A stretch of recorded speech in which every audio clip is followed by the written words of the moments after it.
What's up, guys? Tim Little. Welcome back to TacticalBassin. Today, Matt and I are on the California Delta chasing giant stripers. So come along with us, guys. Let's go have some fun and stick some giants.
Big one. Fish. Oh. Don't go under there. Get out. Get out. Ah.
They haven't scared him yet.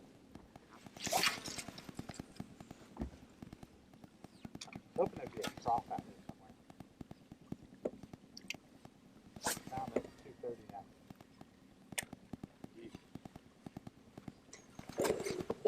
Oh my god, that head was so big. She's on it. She's on it. Just be steady. Let her get it. Dude, that head was giant. She's still on it. Yep. Oh man, they're gonna get her.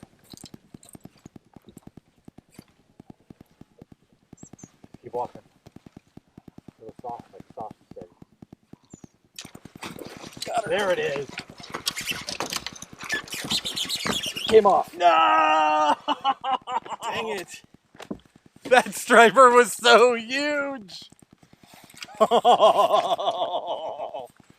Dude, that was like...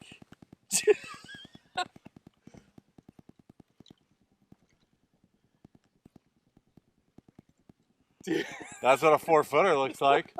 Holy crap. Oh, man. Dude, I Oh wish. my gosh. Did you see the original blow up? No, I heard it. Oh man.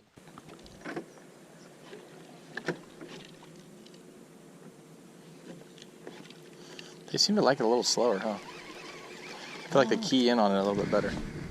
Except the 40s.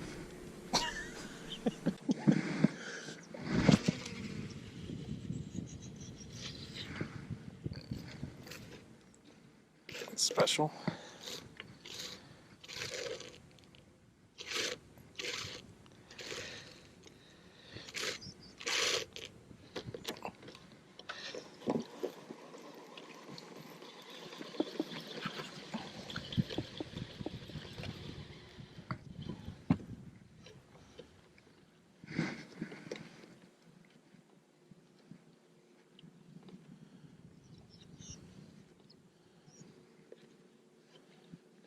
Are you sure you couldn't mess him up with a whopper plopper out here? I mean, this thing's pretty loud.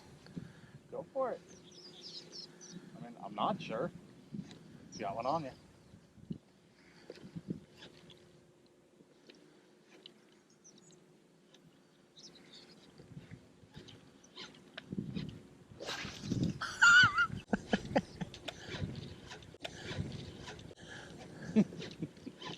Oh, he's still on you. Yeah, I think it's a small one though. Oh! Maybe not a small one. Not a small one. Let him rip. Let him rip.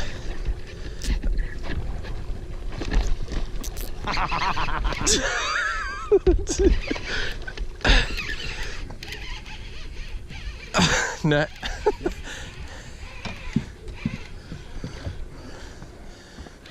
Oh, he's barely hooked. Follow him from around the town. Oh, shoot.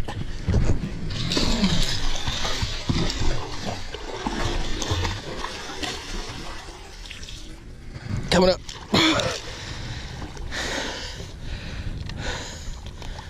Not a small one. This is incredible. Catching these giant stripers on topwater, these blow-ups. I finally was smart enough to put a chesty on to see some of this. But so much fun. We're gonna go ahead and weigh this thing. But what a riot.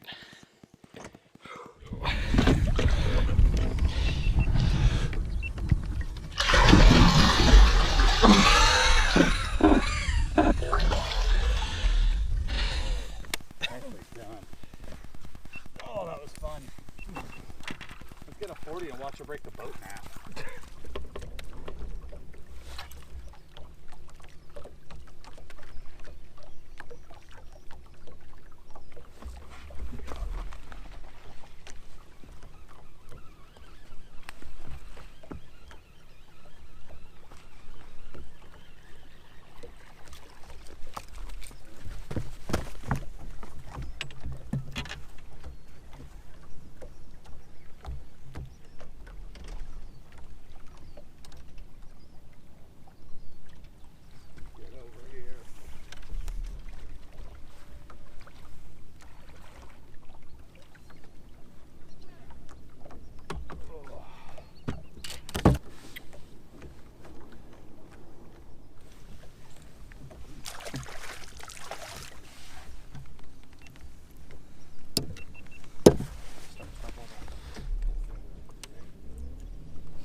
Oh, it's big.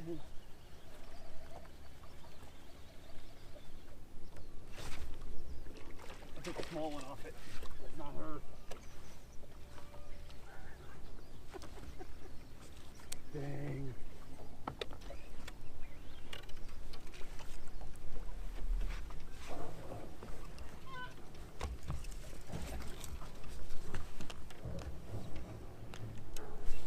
don't know if you guys could see that. Tim had a big one. I'm not even sure the first boil and the second boil were the same fish. He had a boil, kept walking, and then had a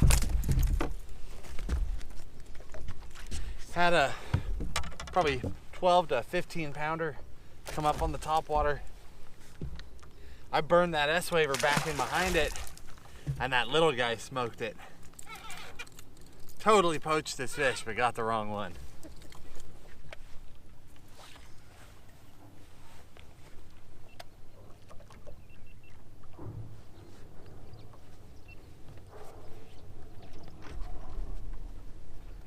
Did that boil was big? That last one? You started about that? Not this last one, but on the boil or on the bit?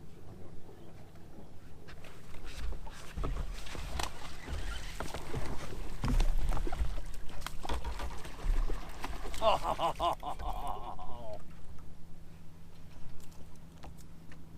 Brutal.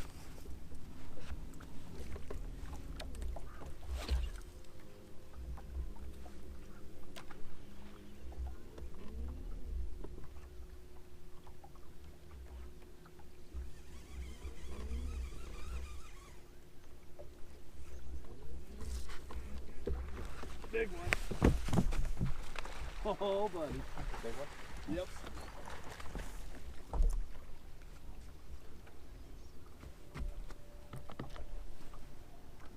I think I got him wrapped. Oh, he's coming at me.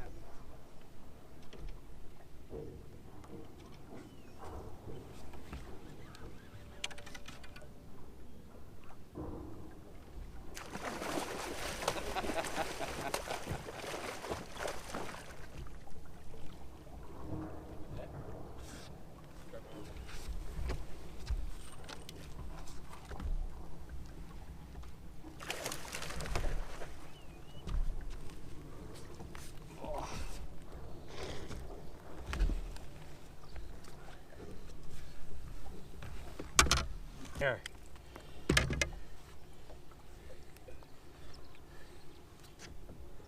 You're doing work with the waiver this morning. I need to get my bait back on. They are chomping that waiver. Here, wait. What's that one go? 14, 15?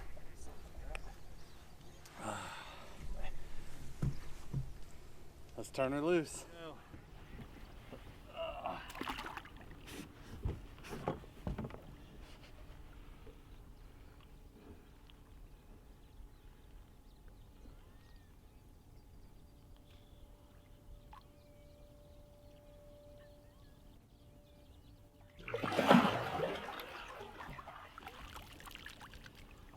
Awesome.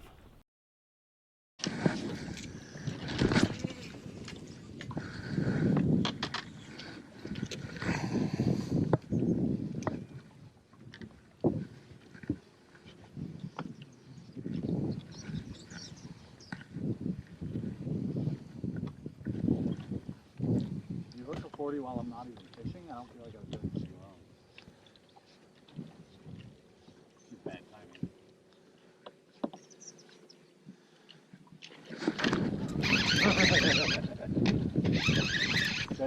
Oh, it came off. Oh.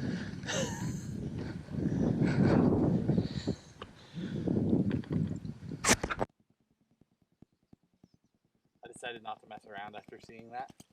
Oh yeah. Yeah, I put that on 100-pound braid. It just came off. I couldn't keep up with it thrashing. I'm nervous because my front hook is a river to sea stock. Big one. Oh, no, small one. You see him jump out of the water right there? Yeah, he came off. Oh yeah.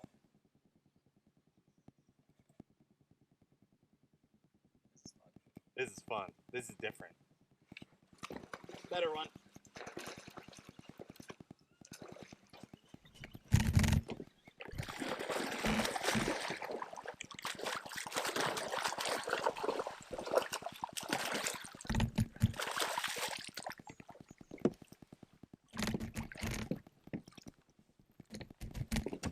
Not bad, not bad. Somebody planted my backlash back here.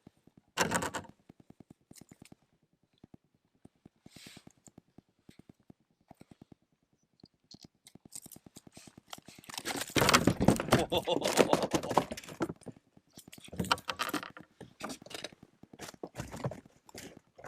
you. He's trying to go the other way. Look at those things. Gnarly. Got him.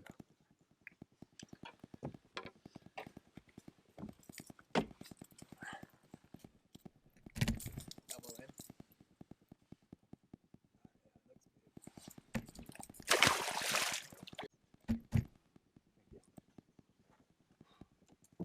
Right as you said it's not recording. Clunk! Oh, it's a big one. It's a big one.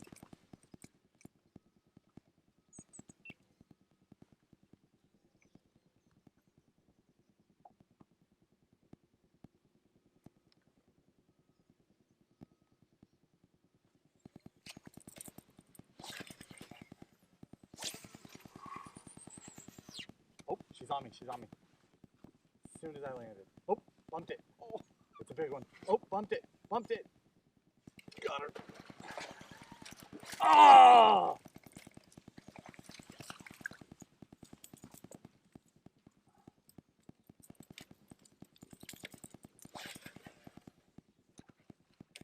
That's like the baddest striper fish ever.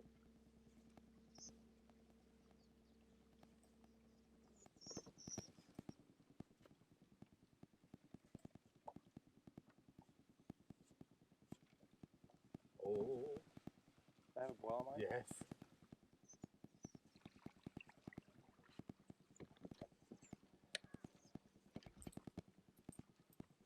She's still on you. Nick it.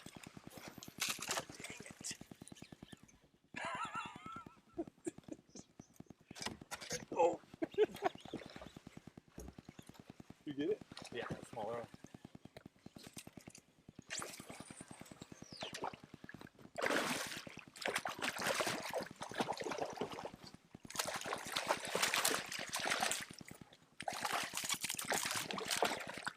Smaller one is a relative term. That's a nice striper.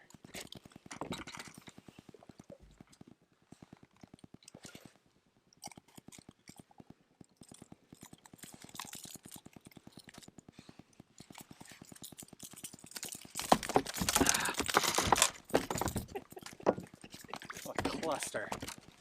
Stop.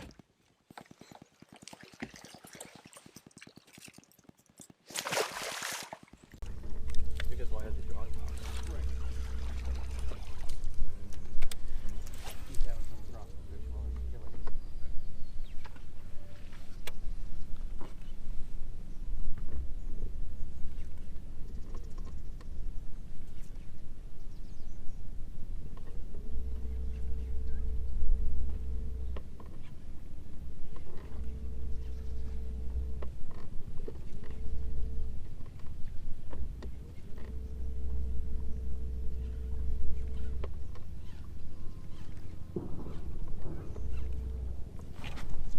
Got him.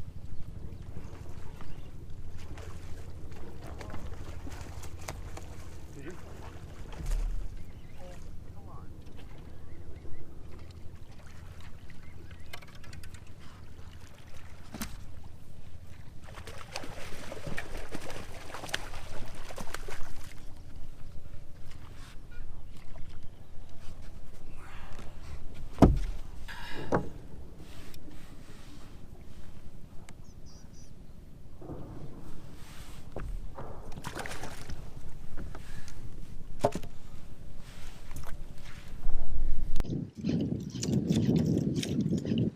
Fish on. Oh, big boil. Whoa. Oh, shit. Am I wasting my time now? No. Seemed like a good bite. Yeah, it was big. Small one. She's about 6 times that big. It looked probably 15 to me. That was the first cast back on the bigger one. Nice.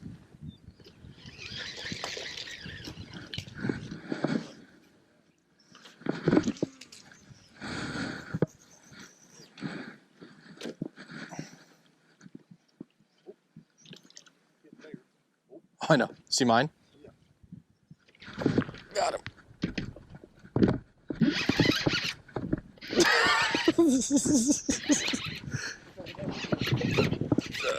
Get over here. Finally.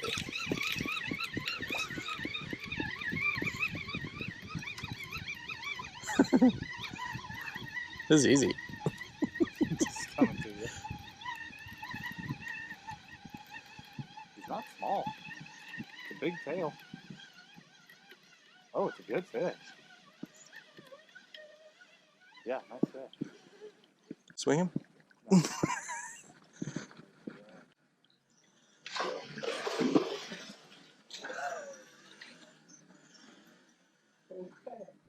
Hooked for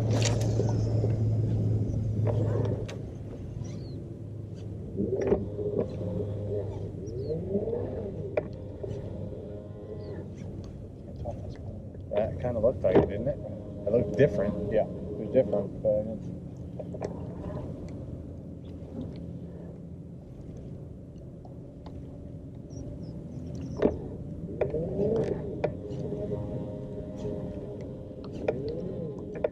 yeah, it is one.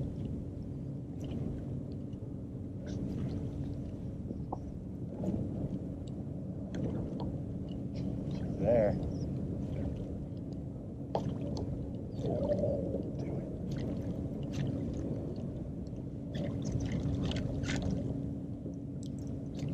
She's still there. Oh, dude, she like kissed it. Go.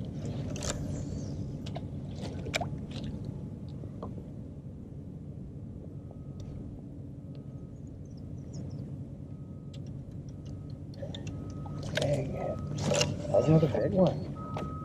You see her come up and kiss it? No. I don't have glasses on. Oh. She might have been an inch under the hook. Really? Yeah.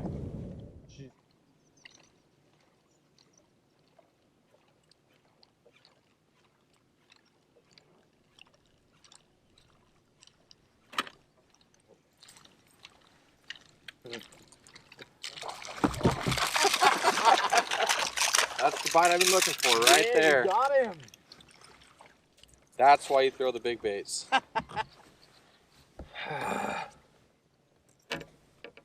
That's why you commit to the big bait. Looking for that one No. bite. All right, guys, we hope you enjoyed coming along with us chasing those monster striper out here on the Delta. I'm just gonna give you just a fairly quick rundown of the baits that we were throwing and kind of the mindset behind why we were throwing them. As you could see, we were fishing mostly flats and breaks. Underwater, there's some deep shelves. Those fish are setting up on the edges of them. For the most part, the striper, they're eating shad, they're eating bluegills. But in this watercolor, for the most part, we were in murky water. We got into some clear water. For the most part, we're in murky water. Striper are so aggressive anyway that we stuck to primarily bright colors. We threw hard baits and soft swim baits, and then we threw topwater. Tim focused mainly on topwater. That biggest one that he landed, and especially that one he lost, those were on actually a discontinued bait. Giant. It's an old River to Sea Rover, the monster version. Huge hardware. The bait is massive. They still make the smaller version of the Rover. It's one of our favorite topwaters and one of my favorite striper baits for covering water. I focused primarily on that bubble walker. It's actually a popper, but you can walk it. We've talked about that in previous videos. And of course, upgraded all that hardware, and we'll link you all that down in the video description. And then the other one is that pencil popper. It's a chrome pencil popper, cover a ton of water, make a ton of sound, locate those fish quickly. Subsurface, I threw the S-Waver quite a bit, through 2 colors and 2 sizes, through bone and powder, the 200 and the 168. Again, just covering water on those flats, around those ledges, trying to get those fish to shoot up and eat it. It was interesting today on the 200, I got a lot of short strikes. The fish would just pop it 3 or 4 or 5 times before they'd finally hook up.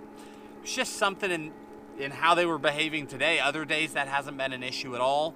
But again, upgraded hardware, 4X hardware. We were fishing straight 80-pound braid, heavy line, heavy equipment, both throwing a Tranx 300. You've got to have the right gear so when you hook one of those big fish, they don't just own you and pull off. In fact, I'm looking at a bent out hook as I'm sitting here telling you. I mean, they were bending out big equipment today. And then subsurface, throwing 2 baits. And this one, every time I talk about this bait, like 3 or 4 videos I've talked about this bait, I can never remember what it's called. But down in the video description, I'll link you to it. I was throwing that guy in just the straight white. And then we did get into some clearer water, some like 2.5 foot, maybe 3 foot visibility. Then I went to that Kitech, that 6.8 on a 12-aught beast hook, big old monster hook. But just a little bit more natural color as we got into that lighter water. That bait, it's actually a rainbow trout color, but it just is a great general bait fish profile and not too bold compared to the white. And that was getting bit well as well. Definitely the bulk of the big bites came on the Topwater and the S-Waver, but we got bit on about 15 different baits. We were cycling baits fast, trying to get another fish to bite, just trying different things. And of course we were riding tide. That's always something you have to do out here in the Delta. People talk about running tides all the time. Some guys know what that means. Other guys don't even understand the concept of running tides. But basically on the Delta, you know, it's a tidal influence. So there's water coming in and then water going out. Water coming in, water going out. And those fish bite during key times. And in different parts of the fishery, those key times change. For us today, we were catching them on the incoming tide. That water's rising, the fish are pushing back, sitting on the ledges, that water's moving through. We're plucking them off. We got some on the outgo as well, but they got predictable once that water started coming in. But it's kind of a short-lived window with an incoming tide. As that water's getting deeper, the bait, especially when you're throwing topwater, is literally getting farther and farther and farther above the fish. Eventually, they're going to stop eating it. The strike zone, the fish are literally too far away. Like if you were walking a bait down this wall and you're a foot away from the wall, they're more likely to eat it than if you're 8 feet away from the wall. So when you're on a tide and that water is increasing, you're getting farther and farther and farther away from the bass. So it's a short window there to get them on topwater. And then once that tide's too high, you go to your sinking baits to get back in front of them. We hope you enjoyed coming along with us. We'll probably do more of this. We had a blast. It's just fun tying into those giant fish. You know, in California, we don't have a lot of toothy critters. Striper are about the meanest thing we have, and it is fun to let them pull. We had a ball. Thanks for watching. Hit that like button, subscribe to the channel, and we'll talk to you soon.